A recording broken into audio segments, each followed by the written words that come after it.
Hey, I'm Chuck Liddell. You're watching Icebreakers. Watching Icebreakers. My name's Adam Ray. I'm on the show too. Trying to catch the ball.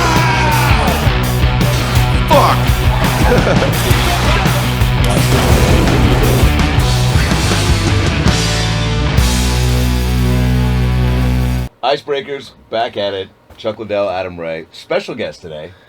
Longtime friend of Chuck Liddell, right? Yeah. Since Right. you guys, I guess, since I just found out, since you were 18, since 1998. Well, Yeah, somewhere around that. somewhere around that time, Yeah. Yeah. Tell the viewers the romantic tale of how you two became. Oh, You want Jesus him- you want- Christ. I'm in my head again. Yeah, I did that with my power. You know? Yeah, yeah. Don't tell the wrong version of the story, man. Don't mess with it. There you go.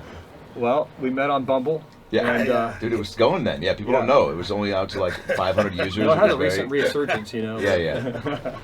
No, I mean, we both wrestled, but he was like well known for it in our town. Like, he was really well known for college and then kickboxing, and before he was well known for what he does now, you know. But Yeah. I was a UPS driver going to school doing engineering, and we just had a lot of friends in our circles, I think, overlapping. And then I think he met me at one of the parties through one of our friends. Yeah, I was just he was actually doing some magic at one of the parties, I think. You Probably. were? Probably. He Oh, was. Rich was, yeah. No, we actually, I started fighting UFC. My first UFC fight was in '98, and he actually walked off the job and decided to do, I think, magic and his other Yeah, that's things when I decided to do full-time magic full time. in '98 too. So it's kind of an interesting start to both of our careers. Did you like see each other across the way at a party and you were like, we both have kind eyes, we both have sweet I smiles? think I wanted to beat him up the first time I met him because Yeah.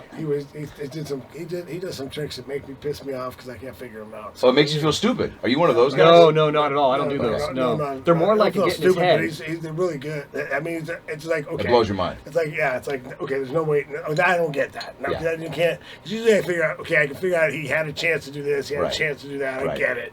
You know, I can figure it out. I can figure out. I don't know how they do it, but no, I kind of have an idea. Right. He's done a few tricks. I'm like, really? Like, what? Okay, I have no idea how he did that. Oh, so that makes you mad that you can't figure it out. Yeah, that gets me. You got to cut yourself some slack, though. The fact that you can't figure out magic is like most people, right? I know. I just love the idea of Chuck losing sleep over some tricks that you've done in the past where he's Yeah. just like, God damn it, like I need to know. Chuck's reaction to magic, for some, not all, man. He's a great guy. But Yes. like, there's some tricks where they're getting your head, and there's no reason the trick should work. There's no reason. It's not like a card trick where you're like, okay, you did something with the card. It's just like, think of anyone in the world. Now, pick anyone in this room. The person you're thinking of is going to have a tattoo of that person's name. You're like, how the F? It makes no sense. Like, it just doesn't. makes no sense. Wow. So there's some tricks where it makes him like kind of cringe and go, I'm done. I'm going to go in the shade under this tree and hide. Like, I did an NFL party one time, a Hall of Fame party, and gigantic, huge, gnarly dudes running like little children. It's like, what? And it's like, it just makes people freak out. It's not like, oh, I can't figure out how you switch the card. It's more like, how did you get in my head? It's mind blowing. Yeah. Is that what you aspire to, like when you start doing magic? Like, is that what every magician wants? Is to be able to make people go, I have no freaking idea how you did that? I really don't know. I got into it so late by accident, man. Because I was a body language nut my whole life. I didn't learn to read till I was 11 and a half years old. So I got a really weird start to life. So I have always had a fascination with human behavior and watching people, figuring people out. So magic lets me do that. Magic's a tool to let me approach you to mess with you.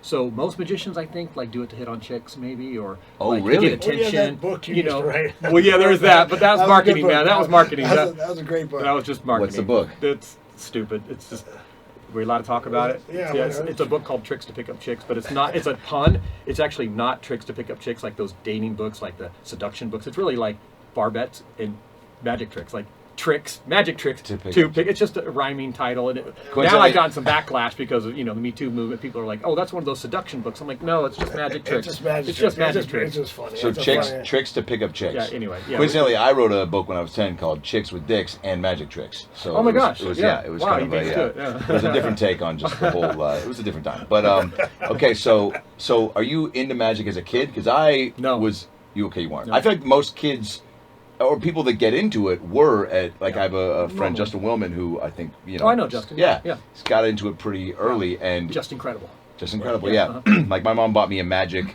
book that was like one of those, you turn the page at the top and it's like full, then you turn it from the middle. And by the way, this is not what people know, but this is the trick for the person flipping the book. And you flip it from the middle, it's all, the colors are gone, then you flip it from the bottom and it's completely blank, right? Then she got me those basic tricks from the magic shop in Seattle. And it was pretty quick, I think and maybe you could attest to this, whether you have the mental fortitude or the patience or the interest in it right away. Kind of. Okay. What I have found in magic, there's an element to magic that's got psychology and human behavior, interaction, timing, opportunity, pickpocketing, all that. Like that's the world of the quality magic, where you're going to manipulate the situation and control the situation, push the situation. That's the good stuff. Magic tricks is that bridge at the beginning that once you learn a magic trick, there's not much to it, but when you're doing a magic trick, you at least need to know, can I approach a person and try to get away with a trick at all? Can I be entertaining? Real like quick. That's what a magic trick does for you. Gotcha. And then if you get to the pickpocketing, next level, then the world pickpocketing. opens up. Okay. Trust me on that. That's pickpocketing. So I made the mistake of saying around him at a party, at one of my parties, well, I don't think people. I got a big kid Stanza wallet. It's in my front pocket. I don't think I'd be real hard to pickpocket. Yeah. Right. I made the mistake of saying that to him. This ass.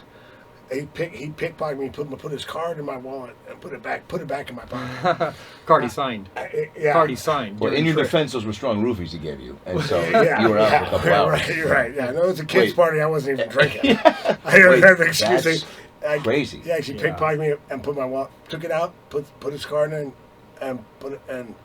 I mean, that Put it to back me where might I- even be you more know, I'm impressive like- than doing like, certain magic tricks. well, Well, that's the thing. It's the element of like the how is it even possible? It's not like the moving parts are like linking rings. People are like, is there an opening in it? A girl vanishes on the box. Is like, how did you crawl out? How does it do it? Like when it comes to like the interactive part, it's opportunity based, and so like there's no rhyme and reason it should work. Like how could you take a watch off? How could I not feel that? Yeah. Like everyone tells me you could never do it to me. I've seen guys on stage do that. You could never do it to me. I'm like, really? Because I did it a few minutes ago. And they're like, son of a bitch, and it pisses them off because they're so certain it can't happen to them. You know. So so you weren't into it as a kid. I but wasn't. You were into... I didn't have much of a childhood when it came to exposure to things like that. But then I got adopted, moved to San Luis Obispo, where I was living kind of near Chuck, and then I discovered magic kind of by accident in my mid-20s. I was dabbling in hypnosis a little bit because I'm always fascinated by human behavior. Fascinated Really? by From it. an early age? I mean, take a kid who has never read, never went to school. I just was this blank slate who just looked at people and observed the world around me. You said until 11? Until I was 11. I got discovered at 11, taken out of my environment, put in protective services because my childhood was nuts. And then I was adopted soon after, adopted at 12. And then I moved to San Luis Obispo. So not going to school, not reading, not having parents, it really wired me a certain way. So I'm freakishly observant. I've always used that skill in my magic and in life. It's amazing. It's common sense kind of stuff, street smarts. And I have zero book smarts, and I have like a master's in street smarts is what I like to say. And so body language for me is the same thing. Like people have studied body language and they read about body language, they read about cells and influence and persuasion, and it's missing all of the good stuff, which is the common sense approach to it. And that's what I do. So I did that before magic. So through the back door, I discovered magic when I was like 26 or so, and I was like, that's cool. What a cool way to go up to somebody and like use right and left brain conflict or do these techniques to be able to manipulate the situation live. Magic's not a better tool to do that because you have the permission to come up to them, say you want to try something, and then you just start doing shit to people. Magic lets you get into that to bridge that gap. Otherwise it'd be weird if I just went up to people and be like, mind if I just touch you strangely, like so magic lets Well, you. he tries that all the time. Yeah. So magic's a good tool or vessel for that, for sure. It's kind of amazing that you became like super observant as a kid. When I guess if you didn't have any structure, right, and you didn't know how to read, and you, like you said, were a blank slate, then I mean, there's no reason why you wouldn't have gone down a darker hole of. I mean, I don't know, even at 10. I mean, kids get into weird shit, right? Like you could have. A lot of kids my age were getting into deep shit already. Totally. Salinas, California. Oh, wow. I mean, it's bad. Yeah. So the fact that you just kind of said, all right, well, what can I control? Like, what can I pick up? What can I guess, get good at or learn or just, use that I don't need teaching? Because to be, observant of people and human behaviors, that's not something you need to. You just need to do it, right? And like be open to it, and I guess interested in people. Is that a part of it? Like you just had a genuine interest in. I mean, I did out of survival instincts, probably. Honestly, being a step ahead of people, but it helps me in life, helps me in magic, helps me in everything, cells, whatever it might be. And that's what I had that epiphany years ago because I do mostly corporate magic. And I did, and at the end of every event, you'd be a crowd of CEOs around me, like, okay, so if I'm playing poker, what's a couple tricks, or how do I manipulate my wife, or how do I do that? I mean, the amount of conversations I would have at the end of like a 4-hour like corporate party, it always would veer towards psychology, because the magic tricks I did veered towards psychology, and it would just be the conversation starter at the end of the night. They'd be like, tell me another trick, or do this thing, but then it always, I mean, most of the time it would end up with some guy saying, okay, so when I'm playing poker, if I'm trying to sell cars, or if I'm trying to negotiate with someone, what are some tells? And they just knew from the vibe of my magic that I would be into that, and we'd talk for hours. I'd be at parties 3-4 hours after they would be shut down, just talking to people about body language. So 6 years ago, I decided I'm going to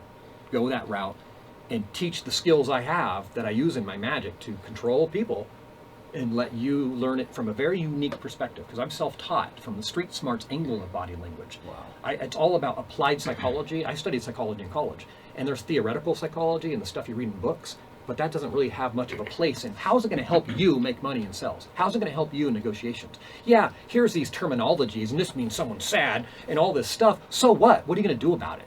And that's where I get fired up. It's like, well, let me show you how to test for what someone's really thinking, or what their motive might be, if they're fearful of a situation, how to test for that, and how to run with that intel, with the correct framework or strategy you develop right then live based on the intel you get. Wow. Because in body language books, you learn basic body language based on data. If someone's grimacing, they're mad. So what? What are you going to do about it? Yeah. You don't know. Yeah. No one knows, and that's what's missing with anything when it comes to any book on body language. So that's why me as an entertainer and a magician, like, those worlds kind of collided through conversations I had with so many people in business, realizing that here's CEOs of marketing companies. They know all about human behavior and influence and persuasion, but they don't.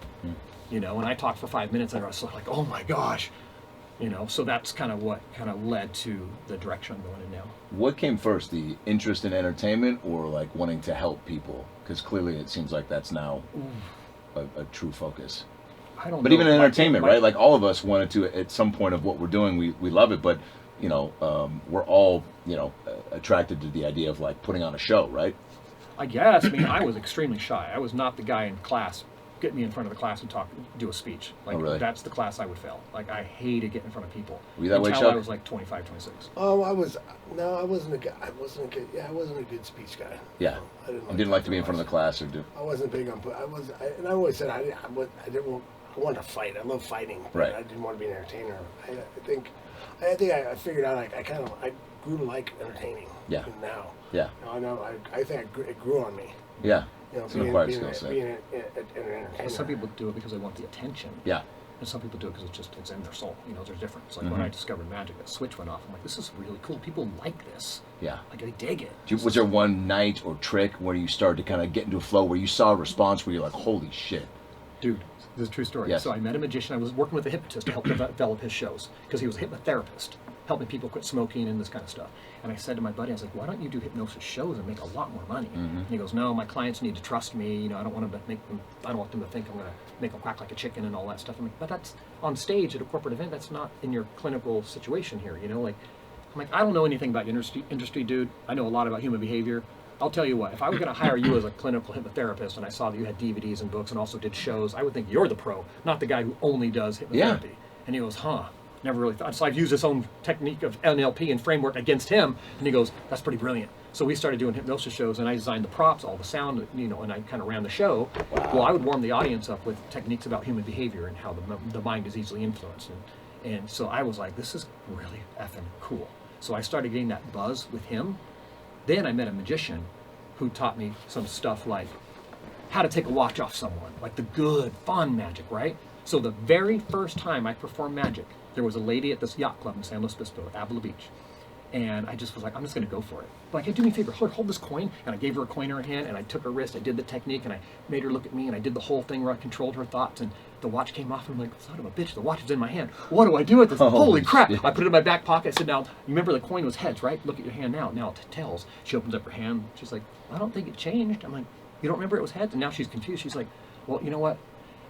As a souvenir, and I didn't even know what to do. I didn't know how to dress the trick. I just kind of went for it. So I pulled the watch out. I'm like, well, I did take your watch. And she was like, what the? And she flipped out. First time I ever did a trick. It was taking a watch off this lady. And I was just like, I was like buzzing. I was like, this is freaking incredible. What can I do next? You know? Yeah. And so that was when I got hooked. I was like 26 or 27. And I started dabbling in it. Did you go out like and just steal a car just to ride the high? Like you were like, I gotta do something to top that. Like, no, I did kill a few people. Yeah. It was really fun. Yeah.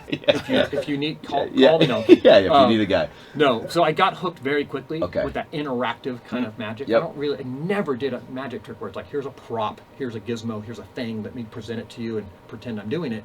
It was always some sort of interaction experience, you know. And so I was hooked, man. And so I started practicing it, and a year later I quit UPS and became a magician full time. Yeah, that's what Chuck was saying. Yeah. You were. I just loved it. I loved his it. UPS guy for a Yeah, little bit. for Yeah, like a minute. Yeah. for a minute. Yeah. Yeah. Would you do it? I'm sure this is. I mean, I know Chuck gets. I think we realized that long after we've been friends. Oh, really? Okay. Yeah, he backtracked and he was like, wait, yeah. Used to, Yeah. That was I did this route. And, no. Yeah. Chuck, I know you get people to ask you like to put you in headlocks and shit like that, right? For like, or punch Punch them. punch people, right? Which is Yeah. crazy. I got people that, hey, tell me a joke, stuff like that. Being a Right. comic. Oh, you're funny?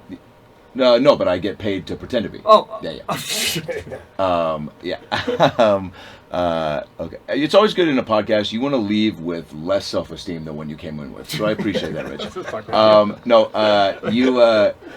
Do you get people that when you start to get going, like how quickly does the, hey, do a trick for me?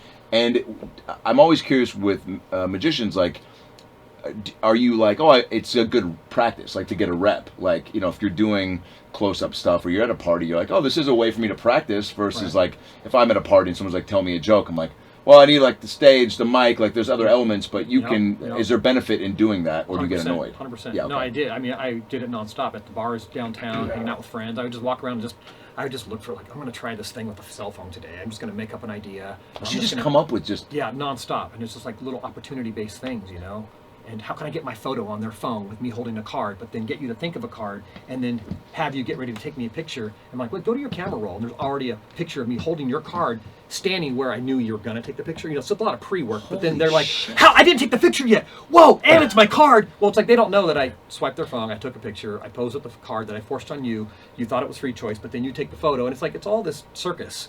All just to get you to freak out, and it's all it is. It's like it's not really that. Are we even doing this podcast right now, or am I in a bubble bath with pop? We're in a motorhome. Like, next stop. Next stop, we're taking your kidneys. But it is. You're right. Though, next up, kidney removal. Yeah. Yeah. The practice is great. The practice is good because it's just like learning Spanish. You can study it in a book all you want. Go to Mexico for a year. You're going to be fluent, right? So me practicing magic in my head is one thing. Creating is one thing. Going out and doing it to somebody, it doesn't get better than that. Yeah. You got to practice it. You have to. Wow. Yeah.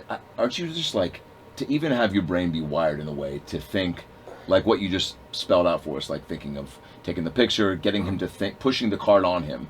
I mean, that's a level of mind control, right? And manipulate. It's a little bit of everything. It's controlling the environment, controlling the timing, controlling the pace, controlling the mechanics of the cards, controlling a little bit of everything, and just hoping to God it works out. And being likable, I'll say that, right? For what you do. Like, you also, I'm very impressed by your ability to be as like, contained and decisive and articulate with all your choices and movements, but it's like you seem like a very chill, normal dude.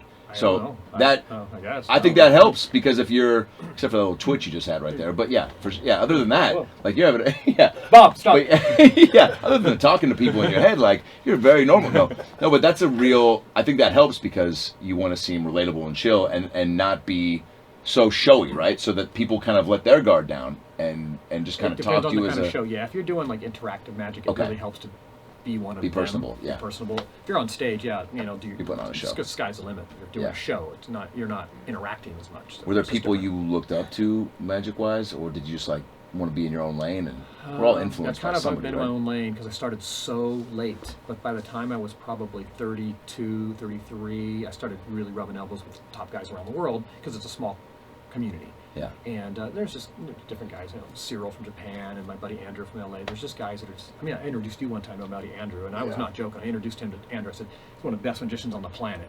And I'm not just like, belittling the guy or trying to make Andrew look impressive in front of Chuck. But it was like, I'm blown away at this guy. Wow. And so there's a few people, but those are people I met just he's through my camaraderie that we... I throw down. He's impressive. Yeah. We went to the Magic Castle a few times. We got to see people, and it's funny. I mean, it's fun to watch magicians like crack. They're doing a show, and they see Chuck. They're like, "Oh shit, Chuck Liddell's here!" And then they're doing their thing, and then they see me next to him, and they're like, And they freeze like, oh, that Yeah. one guy, he's like, stopped the show. He's like, Rich, do you want to come up and show some tricks to people? I'm like, nope. Whoa. This is your stage, man. Like, what are you doing? Like, Yeah, what are you doing? Let's see your show. Like, Yeah. We came to see your show. yeah, That's kind yeah. of flattering, though, in a weird way, but Yeah, also, okay, so the public speaking, first of all, I just want to go through, I don't know how often you think about your accolades, but some career highlights of Rich Ferguson. The 2007 NBC Phenomenon finalist, the 2008 Best Entertainer, 2004 Magic Castle Gold Medal, 2005 Grand Champion Magician nominee, 40 Under 40 Business Award, 20 Under 40 Business Award, 2008 Trick of the Year. Trick of the Year. That's for stripping and prostitution. That's totally different. I don't know how that got on here. Yeah. I don't know Okay, how that there got is on a here. shot of you in a onesie with Okay, a thong. yeah, I check it think out. it's a It's thong. amazing. It's Could very be cute some onesie. spaghetti. Yeah. Your Chuck's.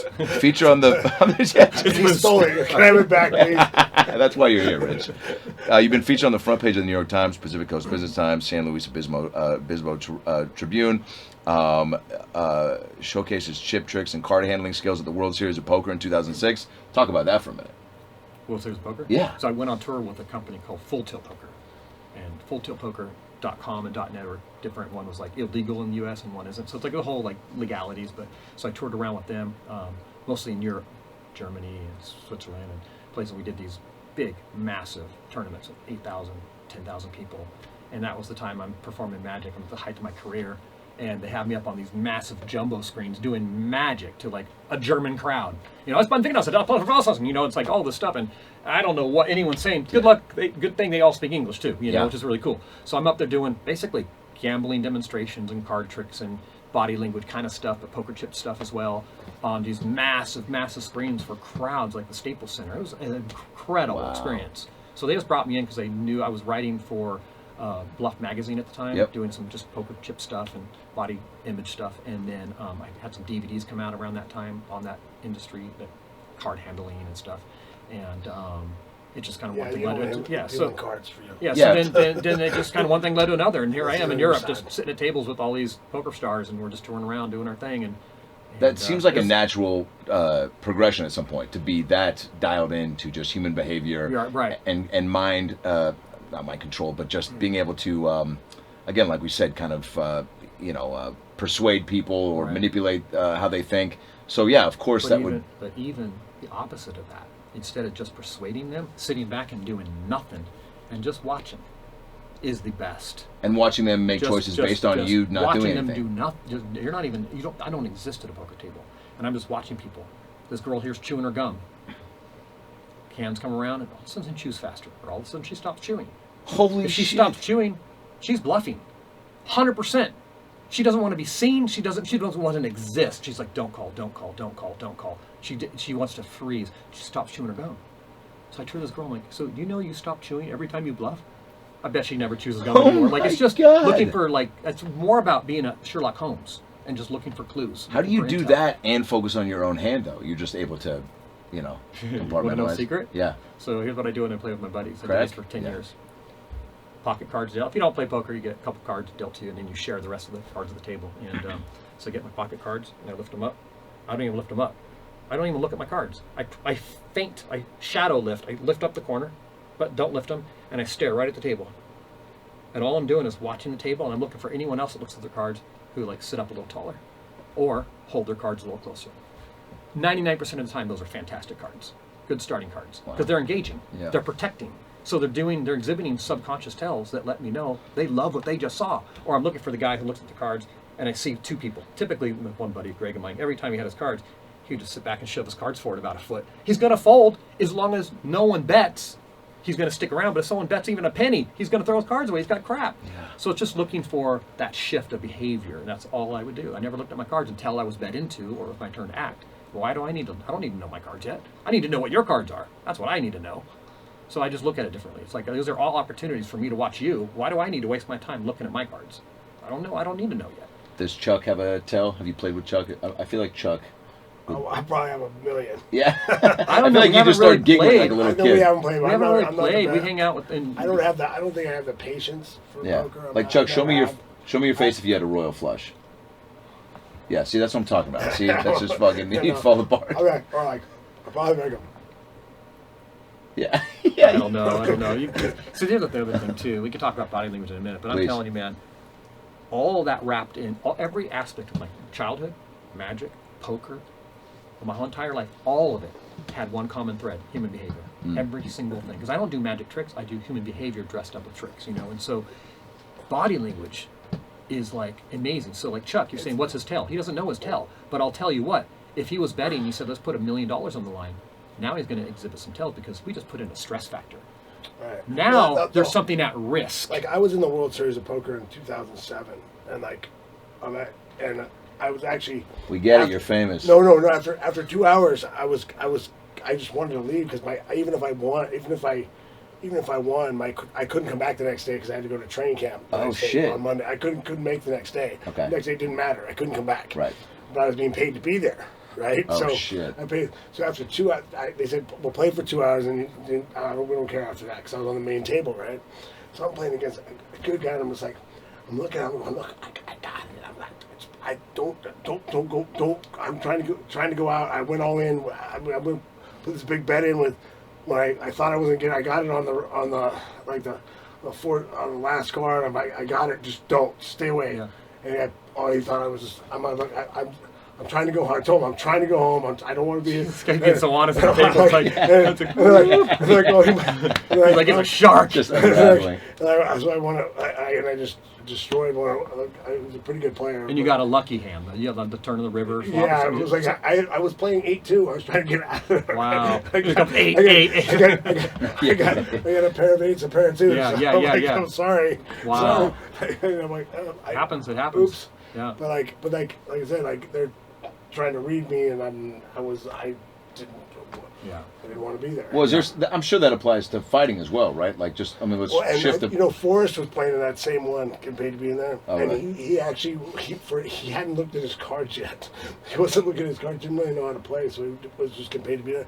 Didn't look at his cards. He was for a minute. He was like the chip leader. Jesus. Well, if you're doubling up, if you double up by accident a couple times, you're in the lead. I mean, it's that simple. But he got lucky a couple times. Wow. But he was like, so I wasn't even looking at my cards. I didn't know what you're supposed to. I didn't know how to play. That's so funny. Well, tell me this right out of the gate. Like the gum chewing thing is a fun tell, but like, so how observant are you? Are you taking in every player right out of the gate, like trying to pick up on their tells? I mean, if we're gonna talk about poker, it's there's so many fundamentals to it. But like, you sit at the table, you evaluate how people are. Yeah. Like you and I are kind of relaxed, fun. You're kind of kind of funny, and he sits with his legs across. He's kind of he's got a certain way about him. I'm sitting like this, but like.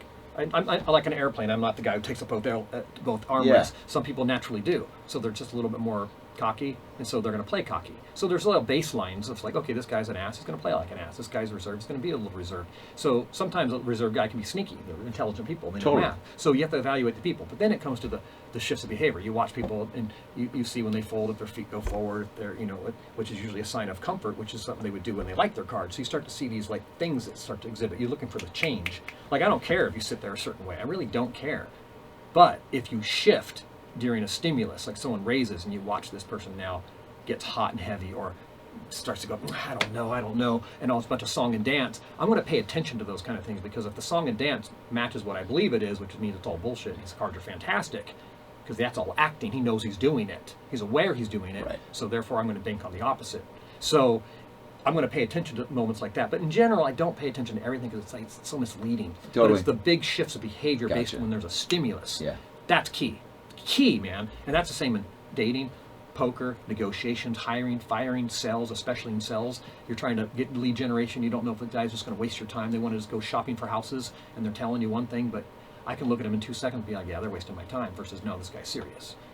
So like there's a lot of value in it too. So I mean, poker, like, we could talk about it for hours. Yeah, the acting part is definitely real. I remember the few times I got to play in some charity things, I definitely tried to, because I'm not a great player, I was like, all right, I'm going to really, turn up the acting chops and try to, mislead people into certain, and it would work on quite a few hands, and then people started kind of pick up on that I just didn't really know what I was doing too much, and I was kind of going in on hands when I shouldn't, and trying to kind of, bluff people. You got a better chance to, like, for me, like, at least it's like the blinds move a lot faster, so it gives me a better chance to compete because then my patience doesn't. Right. doesn't- It's a doesn't kill me. grind, man, that Yeah. lifestyle. That's why I never did it professionally. It's not my thing. I'd rather go get paid thousands of dollars to just dazzle you with card tricks and move on. Like, it's just not a lifestyle I would prefer, but I love the game. I love Texas Hold'em because, in one hand of poker, you got 5, 6, 7 times to bluff, lie, cheat, tells, and it's like you're just honing in on these skills over and over and over, just like performing magic.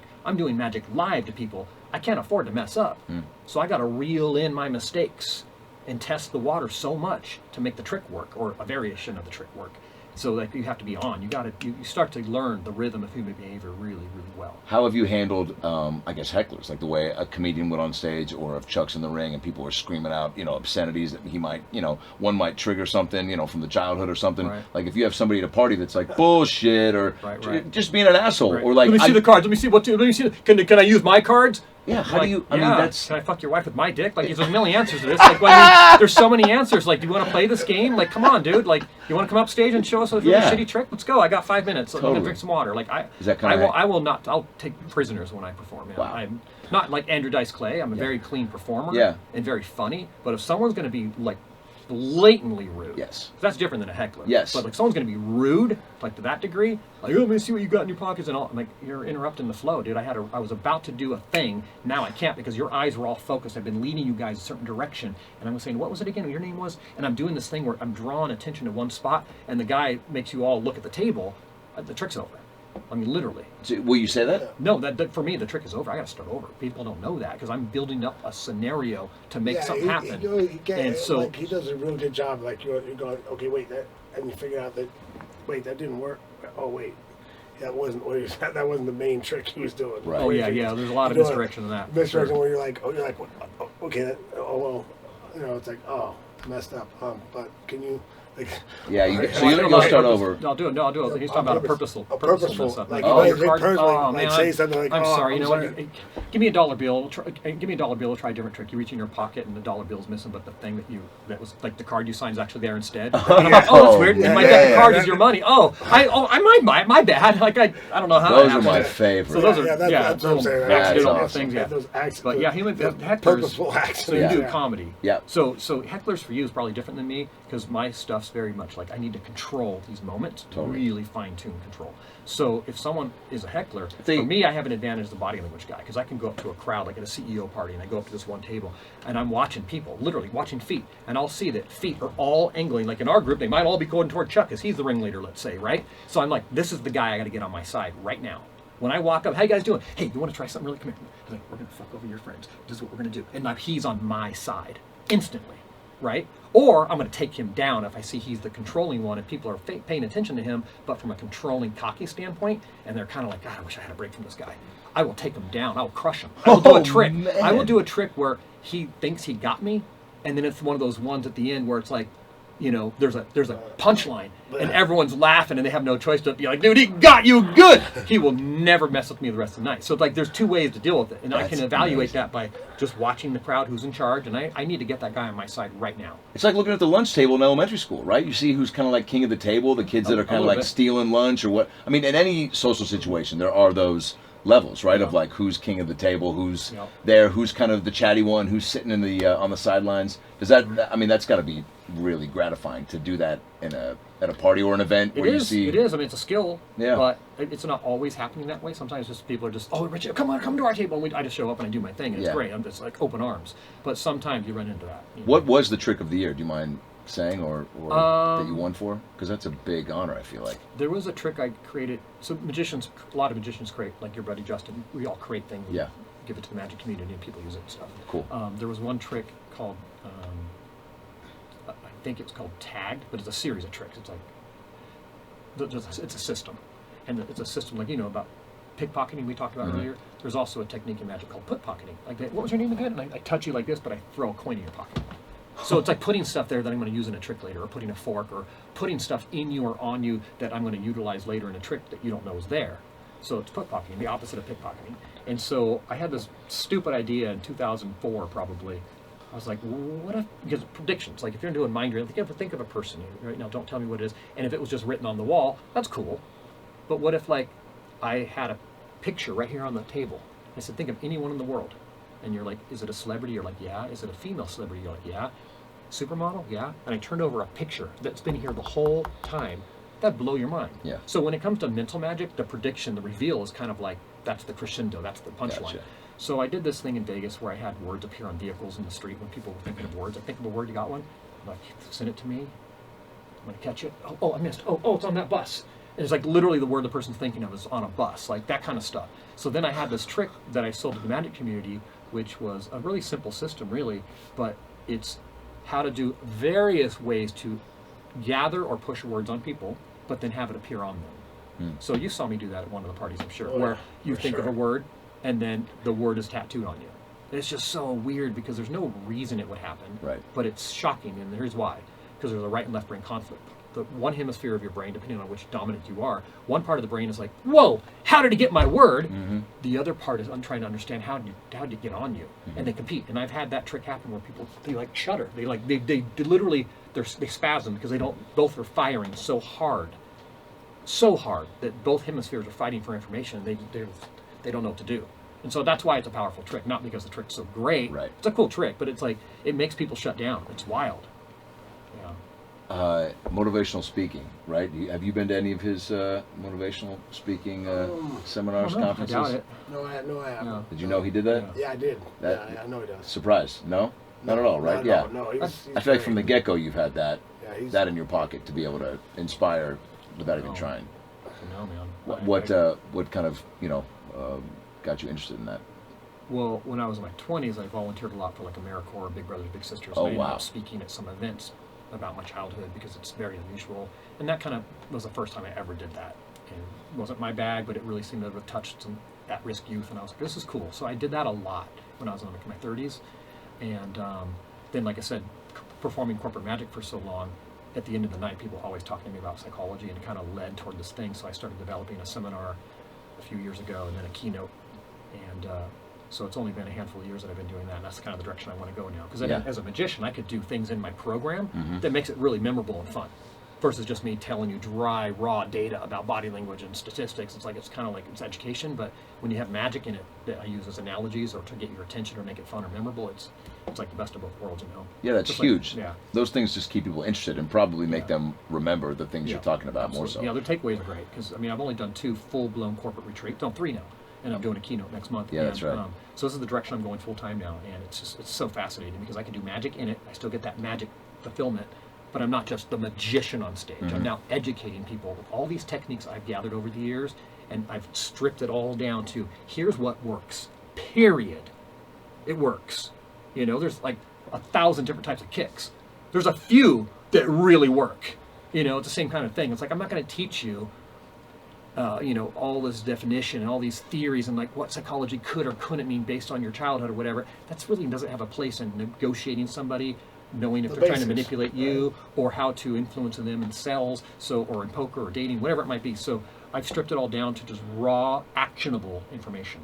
You mentioned Actionable. Yeah, Yeah. body language in, let's just say, dating specifically. What if you're trying to give somebody tips on that? Where do you even start? I mean, because I'm sure there's a lot of dudes listen to this, gals too, maybe that aren't as comfy in their own skin as they would like to be. Yeah. 4 minutes. Yeah. 3 minutes. Give me 3 minutes. Yes. I will break down the entire basis of body language and how people are doing it wrong, everything you've ever studied, and how you can focus on an area of body language people miss and do it right. It'll completely change a lot of viewers' lives. I swear to you. Poker, dating, negotiation, sales, whatever it is. We don't have time to go into all the different techniques of influence in NLP and all the different little things to look for, the tells, but I will show you the framework in just a couple minutes, okay? Love it. So think about this. Body language. What is there? There's all these millions of things, right? Millions of tells and gestures, micro expressions, and all this psychology. There's only 2 things that happen in body language to start with. Either a static thing or a non-static thing, a shift of behavior. We've talked about shifts of behavior already. Static would be like you walk into a room, you walk up to a girl, I'm talking about dating, you walk up to a girl, and her arms are crossed. So, you didn't do it. It was already there. That's static, right? Static. Yeah. The opposite is she's talking to you like this, you're like, yeah, can I get your number? She goes, oh, and her arms cross, her legs retreat, all these signs that say run for my freaking life, but her face does all the acting, goes, oh, absolutely, oh my God, it's 8:05, and she just lights up like, yeah, we should get together sometime. That's just because she needs to. She's doing that out of a conscious She gave decision. you a fake number. The body language is what you're looking for, the shift of behavior. Her going from this, from not hands crossed, for those listening, arms are not crossed. A shift of behavior would be you drop in a stimulus, some intel, a stress factor, a price, something, and then the arms cross live in front of you. You just caused it. Wow. Either the situation caused it, something you said caused it, something you made her think of caused it. Now that's a shift of behavior. That is, you can have actionable intel from that. The opposite is static. Someone's got a frown. Someone's got their legs crossed. Someone's taking up a big space at the poker table. Someone's, whatever it might be. That's static. You walk into the situation. It's already there. You didn't do it. It doesn't help you very much because you're going to try to interpret it probably wrong. And then it's going to lead to a vague outcome. It's not very actionable. However, the shift of behavior side is a whole world. And in the shift of behavior side, only two things are going to happen. They shifted because they know, like, oh, that sounds great. I would love to go out with you next week. They know they're doing that. That's conscious behaviors. Subconscious behaviors are the ones where they're like, oh, I would love to do that, but their feet are retreating and curling around the table leg for comfort out of freaking, retreat, out of self-soothing. That their thumbs retreat. All these signs that show withdrawal, like, oh God, run. Her hips literally turn away from you, even though her face turns toward you. Run, dude, run. She's done with you. Like, those subtle subconscious tells she doesn't know she's doing are on the subconscious side. So you have two things, conscious and subconscious. On the conscious side, only two things happen. Either it's natural, like, yeah, I'm still facing the same way. There's no other tells that exhibit any change. I'm like, yeah, you know what, Chuck, that'd be great. Why don't we get next Thursday? And sounds like a fair price on the car, $19,000 for the used car. I'll talk to my wife. Sounds good. Everything is, I'm saying yes, I'm nodding, my thumbs are up, I'm open. Everything matches. That's conscious and natural. Probably true. Right. Conscious but unnatural acting, poker players, all in, but their body's saying one thing, their face is something else. Dating, if things don't match and there's an acting involved, a lot of overacting especially, go with the opposite. 99% of the time, go with the opposite. You'll probably be right. So in the conscious world, only two things happen. It's either acting or it's not acting, and they both lead to fairly good actionable information. The only other side of shifts of behavior is conscious and subconscious. Subconscious is where I live. That is where the gold mine of information is. If you're selling, negotiating, it's a gold mine for information. Here's why. If they're doing it subconsciously, they don't know they're doing it, and it's 100% accurate. And if I'm sitting here and I watch you exhibit a change of behavior that is subconscious, I know the information that just caused it. So I know exactly what you feel about it. And I know exactly how to modify it. I know exactly how to manipulate you, bring you back in, how to create my framework or NLP right then on the spot because I know how and why it happened. Because you can reverse engineer it in 1 second. So if I'm talking to you, you know what sounds great, Adam, it's going to be $19,500, it's going to be the bottom line for this car. And I watch your legs tighten, I watch your feet retreat, your thumbs go down, your body shifts away from you, there's a sigh, all these things, a grimace, a quick micro expression, but then your face lights up and you go, oh, you know what, Rich, that sounds great, buddy. You know what, it's really, you're my guy. I'm coming back next Thursday. I'm going to talk to my wife. I think we got enough money for it. All that's just a bunch of BS. I already know the truth. And so that's why subconscious tells are so crucial, especially in something like poker where there's something on the line. Negotiations where there's something on the line, sells where there's something on the line because you don't know if they're wasting your time, if they're telling you the truth, like where you stand with this, because it's kind of a negotiation when you're selling something. And so in a nutshell, that's the framework. And everything off of that is what I teach, all the subtle things to look for. Because in body language, it's easy to miss it if you don't know what to look for. But if you know what to look for, it's simple to look for it. You'll never miss it. You won't. Like if I tell you that if someone's got their thumbs up and you drop a price and you see their thumbs go down, they're like, oh, that sounds great. They are not digging with what you just said. Not digging it at all. So once you know that, you'll never miss it again in your life. So it's like learning these things. So that's when we role play. So I do in my seminar or my keynote, I have a big slideshow that has all these things that are very strong tells in the subconscious aspect of this whole flow chart because they're so actionable. You can take that information and run with it right now and be correct and help yourself. And so that's amazing. So are you then helping people once they recognize the thumb thing, let's say, for example, is it then on them to figure out how to adjust what they want based on that, or you try to also help them down that road? No, so that's the other half of it. So now what are you going to do about it? Gotcha. So what are you going to do about it? Yeah. Well, that's up to you. Are you going to try to help them with a better price, you see that the price is what caused the problem. Okay, so you instantly go, you know what? And I know that price is probably a factor for you right now, but we also have a deal right now. If you also buy this, we can do this for you, or we can give you a discount if you also do this. Like you could maybe try to manipulate it live because you know that was what it was. Even though they came in saying, hey, I got 50 grand in my pocket, you know, like it's just about evaluating the situation and adjusting. And some people aren't good at adjusting on the fly, but when you have intel that's been given to you, that's like, this is exactly what they're thinking. That's when you need to, like, especially in sales, you got to learn to take that and run with it correctly. Like my wife does real estate. The worst thing I've seen a realtor do is show someone a house and talk. Like literally, here's the kitchen, there's the living room, there's a camera, there's Chuck. I don't know why he's in my living room. There's the bathroom. And like walk around and talk. Does he come with the house? It's cool, unless it's like, hey, this is really rare wood. There's a story about this. The owners, that's cool. But otherwise, just telling you what's obvious. Like there's carpet, there's a window. Like, how about ask them questions? Like, hey, so you have kids on the way, that's right. You have kids already and a dog. You have pets in the future. Like, ask them questions, try to learn about them, and then watch their eyes and do little subtle things. Like, for instance, if a person's looking out the back of a house and you see them look at the backyard and they look at their husband with that little look like, yeah, this is cool. Look at you and see the backyard. Capitalize on that. You say, you know, I know you have kids coming on the way. A house like this is really rare because from the living room, the kitchen, the dining room, every part of this house, because it's a farmhouse design, you can see the backyard, and I know it's going to be important to you in the future. It's hard to find a house like that in this area. And I know with kids in the future, this is actually probably going to be really important to you. I don't know if you've thought about that. Well, I know you have because you just lit up, and I'm running with it. Now it's in your brain. Wow. Now there's an image in your brain where you're looking at your husband again. You're like, we really got to buy this house. We're probably not going to find another one with such a great like setup like this. Wow. So it's about like reeling it in. Mm-hmm.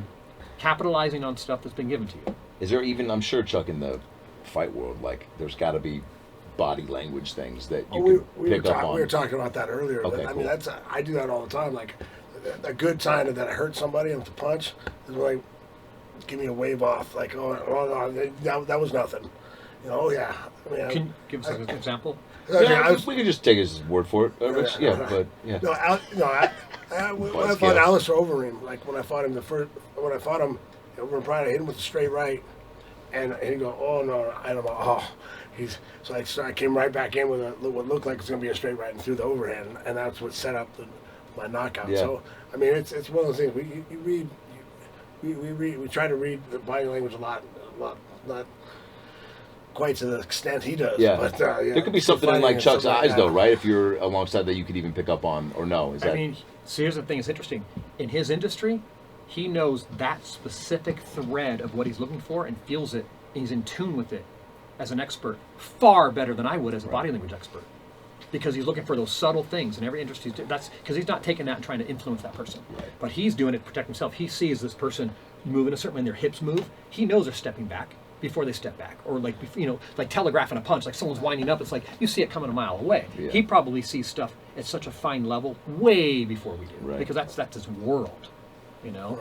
Yeah. There was a comedian named Brody Stevens, rest in peace, just an amazing comic, big crowd work guy, and he used to just, you know, he'd do things where he'd be like, where are you from? He'd see like if I was wearing like a Chicago Cubs shirt, he'd be like, Chicago, home of the Cubs. I'm great friends with Chris Bryant, third baseman. Who knows him? Who has a picture with him? That's what I thought. I'm more famous than you are. I was in The Hangover 1 and 2. I was cut out of Due Date. Like he does shit like that, but he would always go, you'd see someone with their arms crossed, and he'd go, arms crossed, negative body language, you know, and he'd always do that, and it was like a fun throwaway. But just going back to you talking about people crossing their arms, and you know, these are people who are sitting at the comedy club, but their arms crossed for, I don't know if it was comfort in the club or what, but why is that, or has that always been such a tell? Like you said earlier with like the dating. But it isn't a tell. Okay. It's not a tell until you know literally why they got to that position. Gotcha. Some people sit that way out of self-control. Okay, cool. Literally out of self-control or self-comfort. Yes. A lot of things. There's a lot of reasons they might be already in that position, but you didn't cause it. And so it's like a mistake to sometimes think, like I had this one friend in college, every time I would like touch something, like, oh, you nervous? I'm like, no, but now I'm pissed. Like I wasn't, but now I'm conscious of you thinking I am, and that's weird. Like, what are you doing? Yeah. You call me out on anything. I've had people say that to me before, oh, you're just closed off, and I'll be sitting like this. I know I'm actually a little tired, my arm's a little tired. Yeah, you're tired of them dangling, and also you don't want to punch people. I'm trying to keep my fist tight. Yeah. I'm trying not to hit you. Exactly, that should be your answer. I just don't want to hit you right now. And then you drop them down, they're like, can you cross your arms back? Yeah, I guess not knowing, like, if for Brody to say, arms crossed, negative body language. It's like, well, how do you know they weren't just crossed from the previous comedian and Brody just hit the stage, right? Like they could have been, or the person literally out of comfort. Like I actually sometimes cross my arms. It's easier to lock them in and then they hang. I don't have to support them. Yeah. It's just easy. Comfortable, Yeah. I'm not just grundled. I'm not closed off. I'm not hiding my nipples showing. I'm not hiding a stain. There's a million reasons to cross your arms. Right. I just don't want to have my arms dangling. I don't want to touch the guy next to me. There's a million reasons. Do you ever, does it ever become annoying, like with how observant you are? Like if you're on an airplane even, like do you find yourself, do you like people watching? Or I love people watching. You do, okay. Yeah. Me too, yeah. My buddy, my hypnotist partner, back in the day, we would watch people, and he was from a clinical side. He'd be like, she's been abused. And just from watching her, how her hips are shifted. What like the literally fuck? like to that detail, how you carry yourself. And like, so I'm all about the shift of change of behavior, because that's where I live, and he's more the clinical side. So like, I would sit in a bar at Mother's downtown San Luis Obispo, and my buddy owned it. I would sit upstairs, and I'd watch people say, okay, here we go. That guy right there, he is going to go talk to that girl in 10 seconds. 10, 9, and I just watch it play out. She's going to say no. She's going to smile, get a free drink. They're going to laugh about it. He's going to get rejected. You see it, you see it coming. You see it coming a mile away. He thinks he's smooth. It's like, this girl's done this every night this year. Like, it's just so predictable. See, that's specific. I'd just Yeah. be like, that guy's Jewish, and be like, well, yeah, he's wearing a yarmulke. It's like, but that's like, you're really breaking people down and actually. Well, that's the fun of it. Anticipating That was their- our game. That was Wow. literally our game in public. So we love people watching and predicting what's going to happen. That's phenomenal, dude. Yeah. So it never gets old or boring. Like People never just get having old. your brain. People never get boring. Yeah. No. They get annoying as hell, but they don't get boring. Is there a certain? They get annoying as hell. Oh yeah. I'm always trying to pick up on like when I am on a flight. I fly a lot, and I know you do. Like, is there, like, are you like with flight attendants? I'm always trying to immediately just gauge, like, how many flights they've done. You can tell, like, some are just peppy, some are forcing the pep. So I give a little bit more slack on if I need something or whatever, and I'm usually some are like they've been doing this job way too long. Totally. Just- You can tell right away though, huh? Or With maybe people they're like not that. made- They're not Really made can. for this job. Yeah. You could also change that real quick. Yeah. I can walk right. I'm very, very happy when I go into a plane. Yeah. And I'm going, hey, how's it going? Have a good Me day. too. I'll just and I always- go sit down, and like today, I got bumped to first class. I'm sitting right at the front, and the girl's really sweet, and she saw me doing my cards, and I was doing some crazy stuff. She's like, wow. I'm like, you can get anything you want at that point too, but that's not why I do it. But it's just like, get her on my team.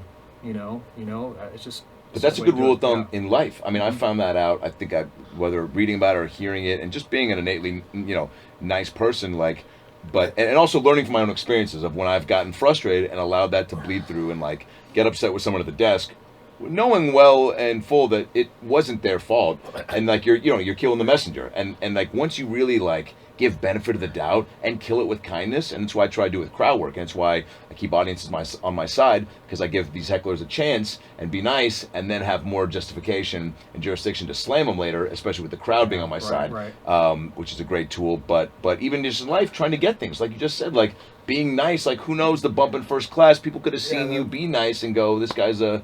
Yeah, and you're dealing with an airline. You're dealing with people who are disgruntled and missing flights and tight connections. It's just Fuck that. It's a shit Yeah, show now. It it's used to not be so bad. And Yeah. so, Being nice, it's just It's better. amazing. You know, Yeah, it's just it like, is. you don't takes know turn- you don't know what they're going through. You don't know what their Yeah. problem is.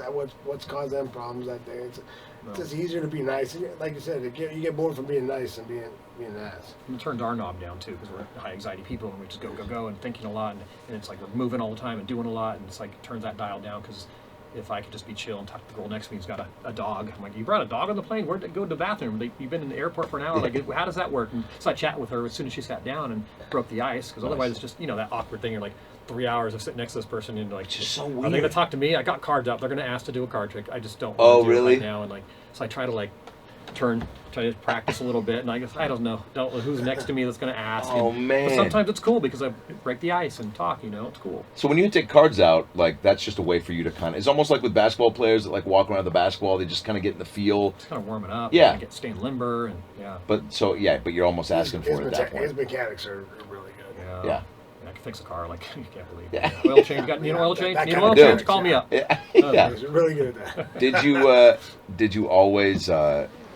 I mean, you mentioned, do you have brothers and sisters? No. No, I have a sister. Yeah. Yeah. And what does she do? She owns a hair salon. Whoa. Yeah. Another very like high people person. Oh, she's very social. Yeah. Yeah. It's in our DNA. She and I are very, very similar. Wow. Chuck met her on FaceTime one time Yeah. out in Kansas City, but she's a sweetheart. She's like people.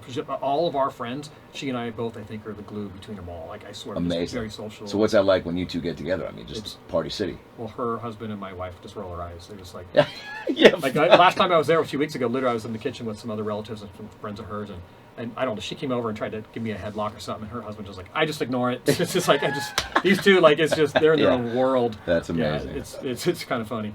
And so you have 2 kids? You said twins? I have twins. Yeah. Yeah. Yeah. I have twin nieces. You said yours are 5. They just turned 6. Like 6. A week ago. Yeah. Amazing. Congrats. Yeah. My nieces are about to turn super tall.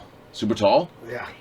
Whoa. Crazy tall. Like they're in kindergarten and they look like 3rd graders. Shut I kid up. you not. It's like here's the kids, here's them, and there's the kids again, like in their class. Like, they're Yo. tall. So what? I mean, do you just? Are you like, hey, you guys need to? You can't just be, greeters at Best Buy. You got to be Well, like they're an also athlete. super sweet, super social, super aware and giving, and they're good kids, But I don't know. They take an interest in what you're doing. Do they know what's up? Yeah, a little bit. I teach my little son like little things, and he makes up stuff. He'll take like 2 coins like together. He'd be like, "Look, Dad, look." He's like, "Look, now there's 2." Like he'd put 2 together, and then the Awesome. other day I was like, "That's so cool." Then he came with 3, and he's like, "What?" I did it again. He goes, "Look, I have 2." He did it. I'm like, "That's cool. That's amazing." And then he's like, "Put 1 down." And they did it again. I'm like, "That was clever. You thought of 3." Like it's just kind of coming, thinking outside the box and coming up with his own version of things. You try to encourage that type Yeah, of like thinking, or creative you? thinking. Yeah, it's not Yeah. really. I want him to learn magic. I don't want him beat up. Like tease. Like I got a magic hat. Like like Yeah. it's really more like creative thinking. Like think outside the box. There's no rules. Like do your own thing. Yeah, that's a good. Again, another good rule of thumb for life. I feel like I don't know when you kind of developed a plan like that and kind of a way to live where you just kind of. I mean, I think for everyone, like it's life is you're throwing darts. It's trial and error, right? You kind of decide for yourself after a while, after living and getting the reps and experiences of how I want my life to go. But I don't know why you strike me as someone who, at an early age, were like, this is right and wrong to me. These are my morals. These are my values, and I'm going to kind of operate from I that was set. pretty freaking set by 9 or 10. That's what Not I'm gonna lie. saying. That's Very crazy. set because I had chaos around me, like really bad violence, drug abuse, and I didn't have parents.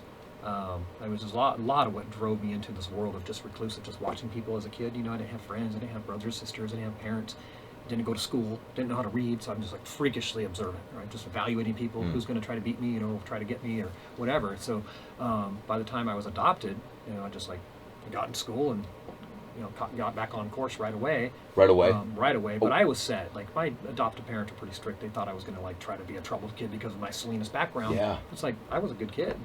I had great street smarts. You can't get that in school, and I think that got me through a lot of trouble. It's just being able to be observant.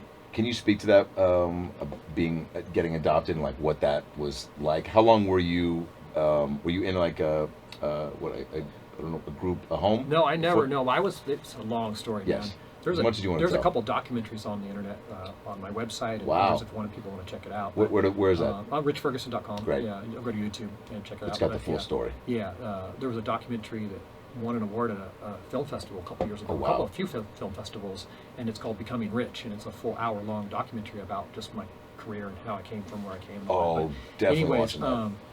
Yeah, the background in being adopted was weird because I came from not having parents. Yep. They were just kind of living in a really weird situation, and they came along. I was put in emergency foster care, protective services, because there was a lot of chaos and violence and death threats and stuff. So I was discovered. They're like, well, there's a full-grown kid who hasn't gone to school, because back in the early 70s, like it wasn't the checks and balances and technology we have today. Right. You can get away with that, and so I get taken away, put in this home for up to 3 months max, and they said after that you're going to go to foster care, man. So like during that time, a family down here or in San Luis Obispo was looking for a kid that was older because they were older, and so they came up to meet me up in Salinas, and they said, hey, we're looking to adopt a kid, and you know what that means? I'm like, dude, I'm 11. I'm really a smart 11-year-old. Like I know what's up. Wow. I get it. I might not look smart, but I know what's up in the world, man.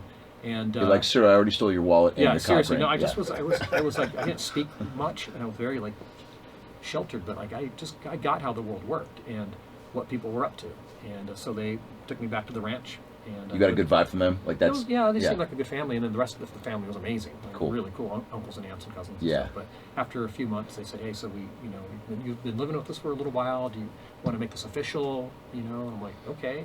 I mean, it's better than the life I had. I mean, honestly." And so let's do this. And they said, "Do you want to keep your name?" And I was like, I did a variation of my name and changed my last name, of course, new social security number, and all that. And that was it. Signed paperwork, and I was legally their kid. Wow. Yeah. Yep. That's So I'm glad I amazing. didn't go through all the boys' home crap and deal with all that violence and that whole thing, because that would have been rough. That would have been really hard. Yeah. I know people, we've talked about the people that bug you with tricks. I know you got some cards, you got some chips. Do you mind? I just brought those for decoration. For sure, yeah. No, those are just there because I thought that would be the theme. No, I was just saying, if I've been studying, so I want to see if you would be my, if I could practice on you. Yeah, Yeah, I don't want to see your bullshit, dude. That'd be great. Yeah. And No, I'll do please. I'll do some comedy, you do some magic. Yeah, please. And we could just both kind suck and then we'll switch role back. play. Yeah. Yes. Yeah. Chuck can just watch like a pervert, Yeah, you know? exactly. Yeah, sure, why not? So we'll try this. This is interesting. This is a trick called way too much time on my hands right here. So that's that trick. Okay, what's next? No, okay. Yeah. Oh my God, I was like, all right. It's been Rich Ferguson, richferguson.com. I mean, go to it if you want. Yeah. Yeah. We'll try this. We do it with both of you if you want. Yeah. You put it in your hand, one of your hands. I don't know if you want to have Chuck hold your mic, maybe. Okay. Okay. And then and it's coming close to me. And here's what you're going to do. You're going to put the poker chip in one of your hands and hold your hands out like this. Okay. But let me see which hand. Go ahead and do it. I won't look. Okay. Okay. And I will say I did see in the reflection of the black right here. So so I could tell that it's not in this hand. It's probably in this hand. Yeah. Or is this hand, or which hand is it in? Let's see. This one. Let's see. Yeah, so it's in this hand. Yeah. So I can see right here in the reflection. So I'm going to try to do it again, but this time I won't look. Okay. So I'm going to just look down. Okay. And Chuck's not going to help me. Tell me when you got it. Okay. And then I'm going to teach you a couple of techniques you can do to your friends. Yeah. This is just like basic Great. stuff. So think about if it's in this hand or if it's in the same hand. Okay. So when you did it, and you had it in that hand previously, it could still be there, or you could have switched it. So when you switched it, did you do it behind your back or in front of you? In front of me. So Chuck could have seen it. Yeah. Okay, so try not to let Chuck see it next Oh, time. okay, So great. you have it in one of the two hands. When you switched it, do you remember if one hand went over or under the other hand? Do you recall? Yeah, I think So it's in this hand. Okay, so you did switch it. Yeah. So what I did is I had you think for a second, like, oh shit, how do I answer that? Yeah. So you had that moment of like, oh crap, that's going to tell him if I switched it. So you tried to hesitate. Yeah. The hesitation alone was enough insight to know you did switch it. So Yeah. it's in this hand. I Yeah. believe it would be in this hand. Yeah. Take a look. It is. Yes. Okay. Perfect. So do it again. This time behind your back, so we can't see. Okay, great. You know, you can look. He's going to do it behind his back. No, I'll teach you another technique. This one's pretty cool. So bring it out in front of you. Okay, you made eye contact the whole time. So it could either still be in this hand, or you could have switched it, right? So what I want you to do this time, I want you to think about this chip that's in one of these two hands, and I want you to do something for me in the count of 3. Don't hesitate. I want you to do it fast. Okay, ready? 1, 2, 3. Cross your hands. Cross your hands. Cross your hands. Cross your hands. Cross your hands. Cross your hands. Okay, it didn't work because you didn't know what to do. You were doing like gymnastics or something. Here, put your hands back out in front of you. It's interesting. We're going to try it like this. I want you to just cross your hands. Like cross. Okay, you're actually literally doing it back and forth. I mean, like cross and keep them there. Okay. Okay, here, put them back out in front of you. Dude, this is That's okay. That's okay. a lot of lack of brain it's cells. obviously in this hand. Kids don't smoke pot. It's obviously in this hand. You're protecting this hand far more than that hand. It's in this hand. Yeah. See. There it is. Yeah. So that was a little harder for me because you were doing a lot of other role playing and stuff. But usually, if someone has it in the hand they're trying to protect, they're going to do this, and it's going to be here because they don't. It's kind of like hiding it from me a little bit, right? Oh, gotcha. Yeah. So we'll do it one more time. Okay. I won't look. I won't look. I won't look. Okay. So I'm trying to teach you a couple. So now Chuck's going to guess it's in this hand or this hand. So Chuck, you're going to guess which hand it's in. Go ahead. I'm going to send it across to you. No. I'm going to send it across to you. That's the one. That's the one. So Chuck can even do it. See, let's see which hand it's in. There it is. See, you got it. There you go. It's so easy. It's amazing. It's Chuck. All right. It's like I don't know how you do this shit. It's like. I mean, okay, that was great. It doesn't matter. It doesn't matter. That was great. It doesn't matter. That was great. I have a deck of cards here though. That's great, dude. I mean, I just feel like an idiot. Well, I'm trying to teach you stuff, you know. Yeah, I love it. We'll try this. Do you have a favorite card by chance? Yeah. What is it? I'd say probably the So King of Hearts. I do have a favorite card. It's probably probably something. No, I'd say it's the King of Hearts or the Jack, the Joker. The Joker. Okay, we could do that. So King of Hearts and Joker. I'm going to try a trick. You just mentioned those two cards randomly. Watch very carefully. I'm going to take the top 2 cards. Watch right here. Here's one. I don't know what it is. I'm going to show it to you. So there's one card. The Joker. Look at that. So there's watch. Pay attention. So there's one card, right? So there's one card. That's one down. Now I'm going to do a second card. I told them I'm going to do 2 cards. The second one's going to be the King of Hearts. Oh shoot, I missed it. Hold on. King of Hearts. King of Hearts. Yeah, I Take think one. so. King of Hearts. Hold on, I'm missing it a little bit today. Hold on, I can do this. Hold on. You know what it is. I can do this. I can do this. I can do it. I can do it. It's right. It's right. The fuck's happening? Wait, hold on. It's right. The fuck's happening? Oh, Chuck's seen this trick. Yeah, it's right there, man. Pay attention. Here's the card you mentioned. Oh god! Wait, I'm gonna pull a Harrison Ford on when David Blaine. Oh did yeah, some that was shit. great. That was great. Get the fuck out of here. Yeah. That was Dude, good. Rich, that was, Yeah. dude, that is fucking crazy. Even with Chuck going, oh, I know where it is, then started my brain to go, oh shit, okay, it's there. But even when I started to go, okay, it's there, I still, I mean, Yeah, no. I was glancing down. I would have never thought it was there either, except I know him. You know, I'm up to something. Dude. when he couldn't find it in the deck, I'm like, okay. You're like, where's it at? Like, Motherfucker, there's it's a gonna be card, right there. obviously. Isn't it amazing how though, like, just listening to this whole chat, like, and still knowing that you can play people like that, I still was very much invested when you were like, oh dang, I screwed up. In my head, I was like, this guy's just having a bad day.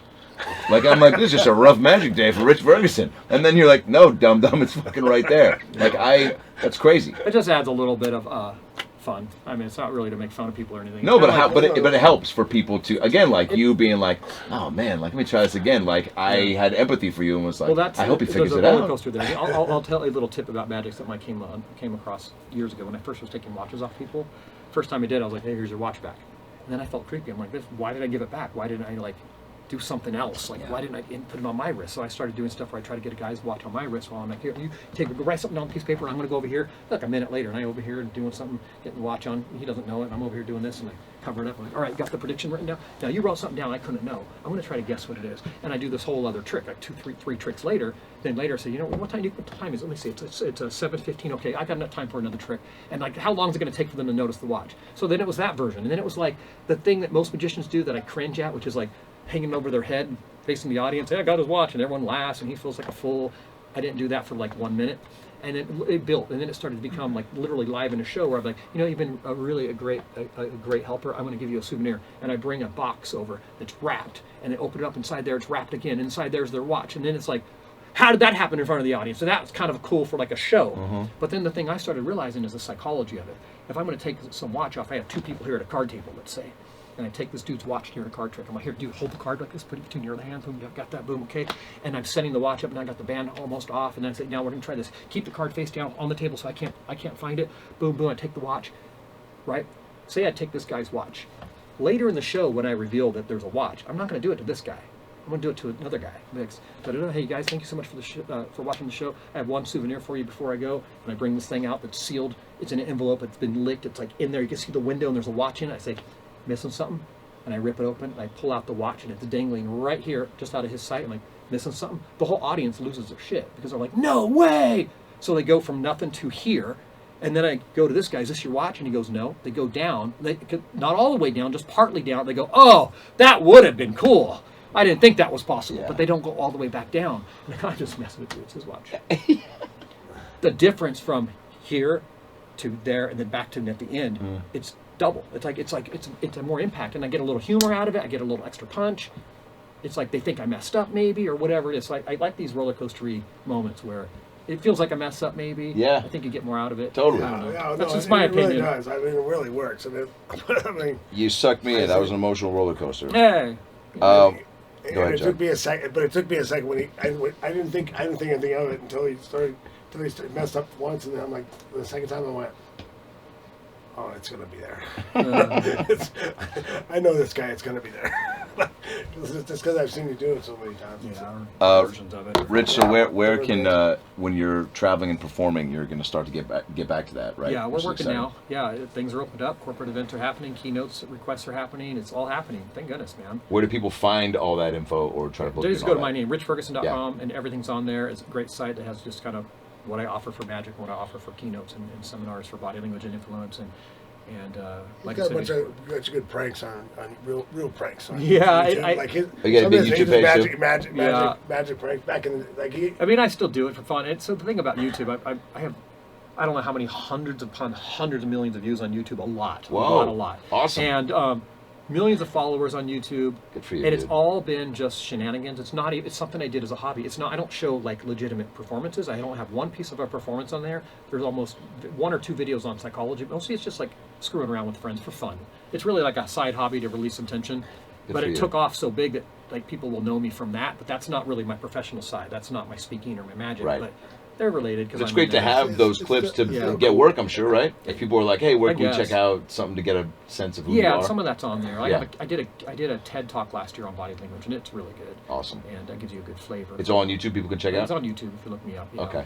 Yeah, but on my website, that's all they got to do is go there and book my butt. I'll show up and I'll blow some minds and educate people. Book My Butt, the Book My Butt tour, starring Book Rich my butt Ferguson. tour. Yeah, you're going to open, or am I going to open for you? You got it. You know, I think we'll probably just come out together and do. Okay, and we'll just do it on the stage at the same time. Yeah. See, and people just be like, I don't know what to watch or listen to. Dude, there's a great Roy Scovel and John Doerr, 2 great comics, and they did a thing on Conan once where it was about 5 years ago, where Conan said, we booked these guys for the same time, got it screwed up, so they're going to Oh my both do God. their act. So they came out, and they're just so brilliant and alty, where they came out and did a completely different act. It was almost kind of a jokey version of their act, and they both talked over each other the whole time. And so you just hear sound bites of each of their acts throughout, and it's very funny. At the end, John Doerr does a guitar closer, and Rory brings up somebody to do like the arms through their thing, and they're just at the same time, but it's brilliant. Anyway, Wow. so we could do that. That's pretty awesome. That's awesome. All right, so we like to close the Icebreakers podcast with a 10-question Q&A. From inside the actor studio, R.I.P. James Lifton. You would have no doubt been on at some point, so now we're going to take advantage of having you here and ask you these 10-question get-to-know-you questions that will help the world figure out a little bit more about who Rich Ferguson I'm very Ferguson worried is. about this. Chuck, take on the first one. What is your favorite word? My favorite word? Yeah. Word. Probably same. S-A-M-E, same. Why? It's a unique answer. I just think it's a unique word. Same. You know, it's an ambiguous word. It's like, how you feeling? Blah blah blah. Same. You know, like it's such a simple little word. I say it with my sister all the time. Like really? same. Like have the In same agreement, feelings, same yeah. agreement. Like on the same wavelength. I don't know. Kind of Good answer. I do like that word too. What is your least favorite word?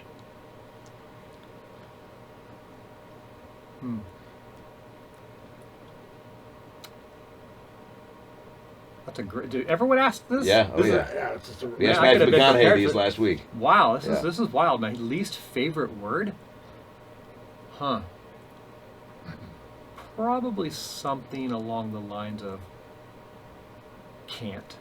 That's You what know, McConaughey said. You know, can't kind of like Good it's company. Like, it's like maybe you shouldn't, or maybe it's difficult. But don't say can't. You know, yeah, not can't. Fuck yeah. Chuck? okay. What turns you on? He Never likes- not funny. Which, He Well, likes that's what I say. ambiguous too. Turning on is like it's like sparks your spark. You know, your soul Yeah.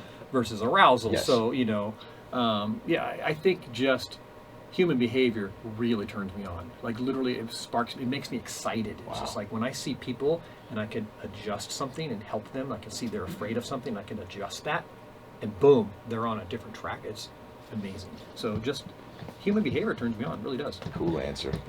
Yeah. What turns you off? I was going to say, no disrespect to anyone, but they won't understand anyways. Not dumb people, but stupid people that just are mean, ignorant, irresponsible, careless. Like, it kind of drives me bonkers. They're so self-righteous, you know, in an airport, or airplane, or whatever. It's People that think it's just all about them. yes. I mean, I just had that in Virginia Yeah. doing shows last week, where I had to Yeah. kick out a woman who was so drunk and so Yeah. chatty. Where again, I give chances. I try to include them in the act. I try to use her to get back into a bit, even stare at her during the bit, so she just gets that she's being a distraction. And sometimes people just are like, I don't give a fuck what you're doing. I'm here. And she even said, she just goes, I haven't seen my friend in a while. I have some things to say. And I was like, Yeah. well, I have some things to say for people who Wow. paid. And like, you're kind Wow. of interrupting my dreams. You know, like this is. Oh, yeah, I watched him. I had to do that in Austin the first time I saw him perform.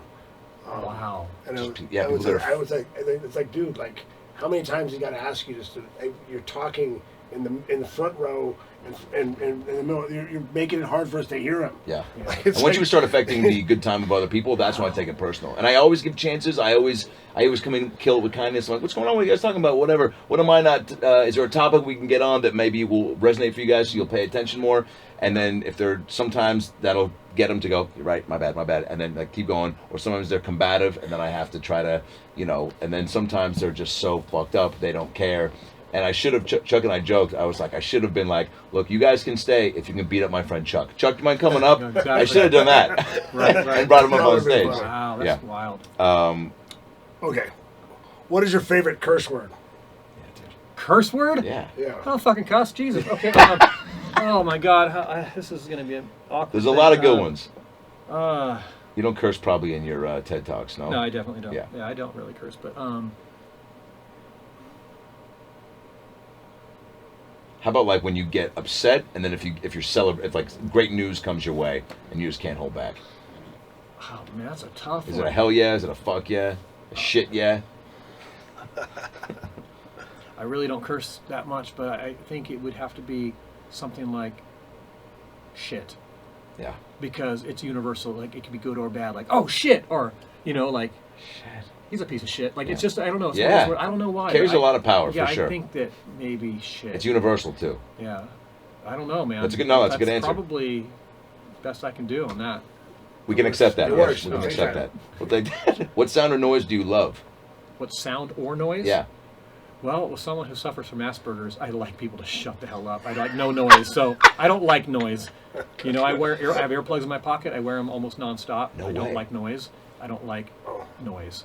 But my favorite noise would be something like natural, like birds or trees, water running. Ocean, yeah. Well, I Loved think you it. covered the next question. Loved it. What sound or noise do you hate? Yeah. Yeah, All of them. things that should stop. Things that shouldn't be happening. What a like great a way. squeaky wheel. Oh, dude, I'm gonna knock you out twice tonight. A squeaky wheel, This- a He's dripping killing The sound of a faucet. concussion live during a podcast? Yeah. Yeah, a clicking clock, a ticking clock. Like it's bad. Like I can't A handle ticking noises. clock does suck. That's Yeah. it. All right, Chuck. Noises that can be prevented. Well, I think I think What profession other than your own would you like to attempt? Probably something along the lines of investigation. Mm. Because I think I'm really good at Fuck clues. yeah, you I'm can do really that. good. I've talked to people in police and You have? legal areas. And Jury. yeah, I actually was on your jury, jury thing yeah, before red too. jury- Yeah, I red helped him with juries. something to like talk to the lawyer about Oh, evaluating wow. people, but that was a little different. I'm talking about going in and solving crimes because I think I'm really good at putting Which you clues together. 1000% I love could it. do that. I really like it. Do you a watch lot. those shows? I and try do. to- Yeah, I do. You got a I've always- fave? Some of that forensic files. One shit. of my favorite shows was Lie to Me on ABC. It's So about this good. guy who was a body language expert, and he would help people, and he would be hired to like find out if someone's cheating or if someone's embezzling money or whatever it might be, and he would use his psychology and techniques against people. But just solving crimes with my own style and approach and awareness would be really cool. That's awesome.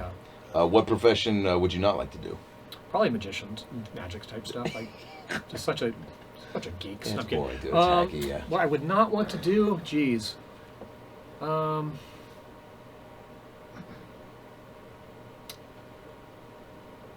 I don't know. I'm one of those people. I'm pretty happy where I'm planted. I don't know. I can't. I mean, no one wants to shovel poop, but it's like I don't know, man. I worked on a farm. I've done everything, and I don't.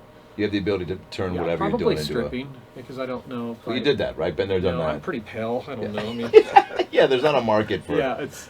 I don't know. The goatee had something extra to be desired. Yeah. Some people like that pepper look. They do. They do. Maybe. Not want to do a job. A job, career or job. Yeah, profession. Yeah. Boy, oh boy. What do people normally answer? Give me A, B, C, D, and I'll What did say. McConaughey say? McConaughey, I think, said... Yeah, Atheist. that's right. That's a career, though. That's not a career. Well, dude, he just... Yeah, exactly. I think he was the same way with you. He was like, I've done that. I wouldn't mind doing that. I threw out like... I could be happy being a plumber. I'd be happy being anything. You Totally. know, if I was decent at it. Cool. You know, I'd be a fighter if I was a little stronger or whatever. I mean, Yeah. I'm a pretty good fighter for my size, but I mean, I don't know. Let's get you guys in the ring, you know? You know, I'm a YouTuber. You're Yeah. That's that's the new thing that's right the now. new thing we can box. You know, I got a good, Oh, man. Koi-Con hit, I would like watch knockout the punch, shit out man. of that. We could do this. Woo! Long as I stay away from you and run, I'm good, man. All right, lastly, if heaven exists, what would you like to hear God say when you arrive at the pearly gates? Welcome, here's your mom. Whoa. Taken way too early. Yeah. Wow. Great answer, man. Yeah. That was an easy one. Yeah. Yeah. You're incredible. It's a real treat to meet you. Chuck has just, praised you like none other, and you back it up, man. This guy? You're. This guy's a good guy right here. I don't vouch for Yeah. too many people, and he's one of them. He doesn't. He's even vouched for me and become his co-host. No, but seriously, dude, you are as impressive on stage as you are off, and I can't wait to see you live, quite honestly, and see you do your thing. Like, you blew my mind in this tiny fucking room. I can't imagine what it's like with a room full of people. So. Well, it's awesome to be here. Super honored to be on. Yeah. Were we recording, by the way? Can we start recording after Rich leaves? Yeah. Okay, good. Cool. So the teasers work now. We can actually do the show. Okay, this is good. Perfect. Yeah. We like an hour and 20-minute teaser, and then we I do always the like show. to do a rehearsal. Yeah. I mean, yeah. Yeah, this was the fluffer to the, Yeah. which is He likes another being a job. fluffer. That's the job I would not do. That's the one. That's why I said no mic for me. I'm no fluffer for me. Like. Good night, everybody.